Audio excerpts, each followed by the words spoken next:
Morning નહીં, good afternoon, કારણ કે બપોર થઈ ગઈ છે, મતલબ કેટલા વાગ્યા છે, 12:15 થઈ ગયા છે, એટલે ગુડ આફ્ટરનૂન. અને આજે લેટ બ્લોગ સ્ટાર્ટ કર્યો. હમણાંથી લેટ થાય છે, કારણ કે મેરેજ પછી થોડું કામકાજ વધી જાય છે, એટલે બ્લોગિંગ થોડું લેટ થાય છે. અને ઘણા ટાઈમ પછી બહારનો માહોલ આ રીતનો છે. હવે વેધર ચેન્જ થઈ ગયું છે, ઠંડી ગરમી બધું મિક્સ ચાલે છે, પણ ઠંડી પણ ના કહેવાય અને ગરમી પણ ના કહેવાય. તો આજની અપડેટ, કામ બામ પતી ગયું છે ને, જેમ દરરોજની જેમ રસોઈ અડધી પડતી બની ગઈ છે, શાક બની ગયું છે, હવે રોટલી બનાવવાની છે, લોટ બંધાઈ ગયો છે. અને અહીંયા અક્ષય બેઠા છે. શું કરી રહ્યા છો? રીલ જુઓ છો? કોની? મારી કથા એમને? ઓકે. અને આપણે મહાકુંભમાં જવું છે? ના જવાય, બહુ ભીડ છે એટલે.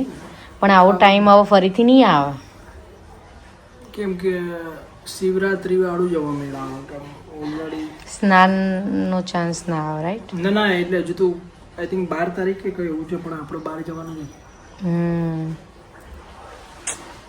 12 કતી રહી, કારણ કે હવે આ તો કંઈક એવું હોય ને કે કેટલા વર્ષે ભરાય, 140 કે 44.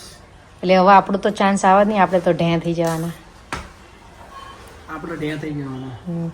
કંઈ નહીં, જેવી પ્રભુની ઈચ્છા. તો જોઈ લો તમે, 12 વાગી ગયા છે અને અહીંયા મારો જ વ્લોગ સ્ટાર્ટ ચાલુ છે. અને હવે હું રસોઈ બનાવવા જઈશ, તો વિડીયોને એન્ડ સુધી જોતા રહેજો. શાક બની ગયું છે, હવે સિઝન બદલાઈ એટલે હવે શાક તમને અલગ જોવા મળશે.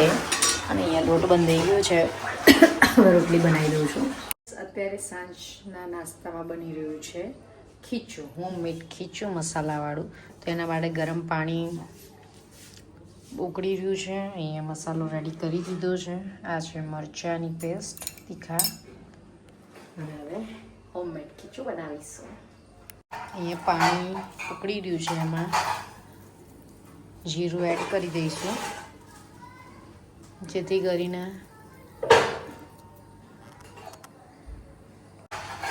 કરીને એકદમ એની ફ્લેવર, મતલબ સ્મેલના ટેસ્ટ આવી જાય જીરાનો. અને ઉકળે ત્યાં સુધી, અને ત્યાં સુધી આપણે આ તલ પણ અંદર એડ કરી દઈશું.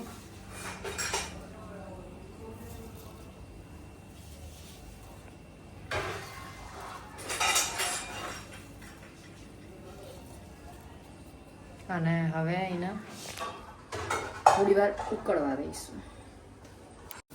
તો આમાં જીરું અને તલ નાખી દીધા છે અને એકદમ ઉકળી ગયું છે પાણી. અને હવે જે મરચાંની પેસ્ટ છે એ એડ કરી દઈશું.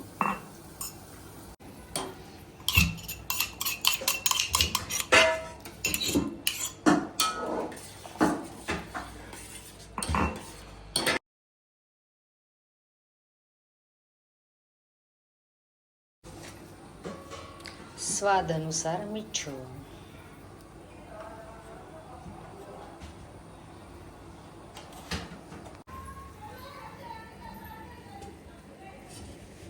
હવે ઉકળી ગયું છે, તો થોડું તેલ નાખી દઈશું અંદર.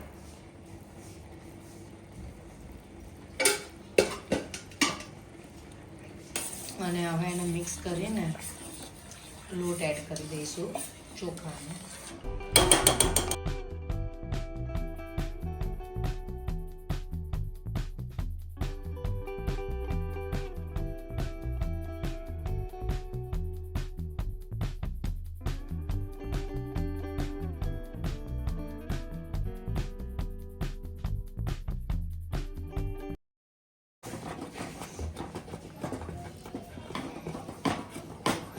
દુખી જાય લાવા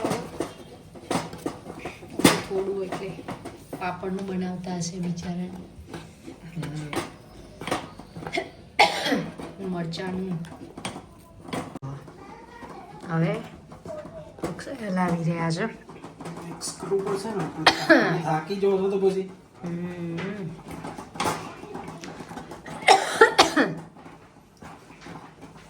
તો હવે થોડી વાર માટે રેસ્ટ કરવા મૂક્યું છે, મતલબ ધીમા તાપ ઉપર થોડી વાર ચડવીશું. ચડ્યા પછી જોઈએ છીએ એનો લુક કેવો આવે છે અને ટેસ્ટ કેવો આવે છે. A few moments later. તો 10 મિનિટ જેવું થઈ ગયું છે અને એનો લુક જોઈ શકો છો તમે. તો હવે બંધ ગેસ કરીને ચાલો તમે પણ ખીચું ખાવા માંડો. ખીચું ખાવા. Same to same.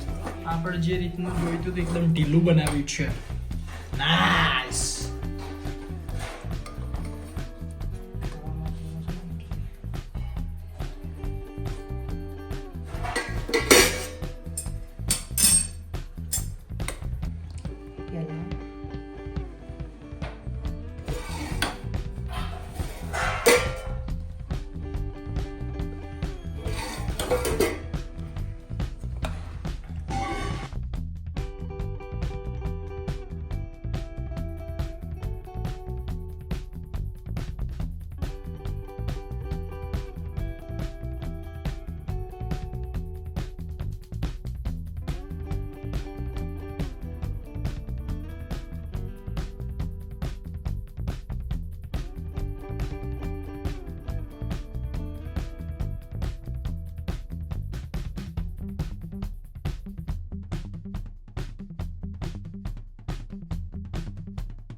તો અમારું હોમમેડ મસાલાવાળું ખીચું રેડી થઈ ગયું છે. તો ચલો તમે પણ અમારું ખીચું ખાવા અને હવે અમે પણ ખાઈ રહીશું. ફ્રેન્ડ્સ રાત થઈ ગઈ છે. હવે ડિનરમાં બહુ ખાસ બનાવ્યું નથી. હમણાં ખીચું બનાવીને ખાધું એટલે અને મમ્મી ગયા છે દૂધ ને બધું લેવા. અક્ષય ગયા છે ચાલવા માટે અને હું થોડી રસોઈની તૈયારી કરી રહી છું. અને રસોઈ બનાવ્યા પછી થોડું એડિટિંગ પણ કરવાનું છે. અને તમે 2 દિવસ પહેલાં જોયું કે સરેશભાઈ ત્યાં કુંભ મેળામાં ગયા હતા. તો ત્યાંથી અમારા માટે ત્યાંનું પાણી જે છે સ્નાન કરેલું એ લઈને આવ્યા છે. એ તમને બતાવવાનું રહી ગયું હતું. તો એક આ છે અને ત્યાંની ધૂળ જે આવે તો એ પણ લઈને આવ્યા છે. તો બસ આજના દિવસ માટે બહુ ખાસ કંઈ હતું નહીં, આટલું જ હતું. તો વિડીયોને અહીંયા જ એન્ડ કરી દઈએ છીએ. હવે નેક્સ્ટ વિડીયોમાં મળીશું. ત્યાં સુધી બધાને બાય બાય. જય શ્રી કૃષ્ણ, જય શ્રી રામ. અને અમારો વિડીયો પસંદ આવે તો લાઇક શેર સબસ્ક્રાઈબ જરૂર કરજો અને સારી સારી કમેન્ટ કરજો. Good night. Take care. Thank you for watching. Like, share, subscribe. Bye.